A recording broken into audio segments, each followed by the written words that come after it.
The gavel struck, a sound that reverberated through the hushed courtroom, not just through the air, but through the very core of my being. Linda, my stepmother, had not only lost her audacious claim to my father's inheritance, but the echoes of her own cruelty, laid bare for all to hear, had become the undeniable catalyst for her utter undoing.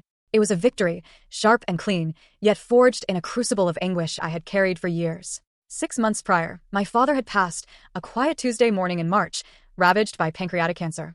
His journey from diagnosis to grave spanned a brutal 8 months, an accelerated descent into illness that left little room for anything but sorrow. But the story of Linda's fall had begun long before that final breath, long before the legal battles, back when his illness first began to peel away the polite veneer of my stepmother. I was 28, and Dad had been gone for half a year when the will was finally settled. My own mother had died in a car accident when I was 16, leaving a gaping void in our small family. 2 years later, when Dad, a man of quiet strength, began dating Linda, a nurse from the hospital, I'd been wary. But I was heading to college, ready for my own life, and he deserved happiness. Linda, with her professional demeanor and seemingly caring nature, had offered a flicker of hope. They dated a year, married in a small ceremony, and I'd given her a chance, if only because my father was smiling again. For the first few years, a fragile peace held.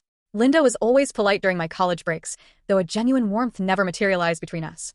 She performed the role of stepmother with an almost clinical detachment, a surface-level friendliness that always felt like a carefully constructed barrier. Still, she made my dad happy, and for me that was enough. I graduated, secured a job as a logistics coordinator, and moved 2 hours away, maintaining a routine of bi-monthly visits and weekly phone calls, the quiet rhythm of a grown son and his father. Then, 3 years ago, the world shifted. Dad, at 61, received the diagnosis: Stage 3 pancreatic cancer. The doctors offered cautious optimism, a chance at treatment. He began chemotherapy and radiation almost immediately, and my bi-monthly visits quickly became every weekend. I'd arrive Friday evening and leave Sunday afternoon, trying to be there, to help in any way I could. It was during these prolonged stays that the cracks in Linda's facade began to show. At first, it was subtle, a barely perceptible eye roll when Dad, weakened by treatment, asked for water, or an exaggerated sigh as he struggled to rise from the couch. Chemo had stolen his strength, leaving him perpetually exhausted, nauseous, and fragile.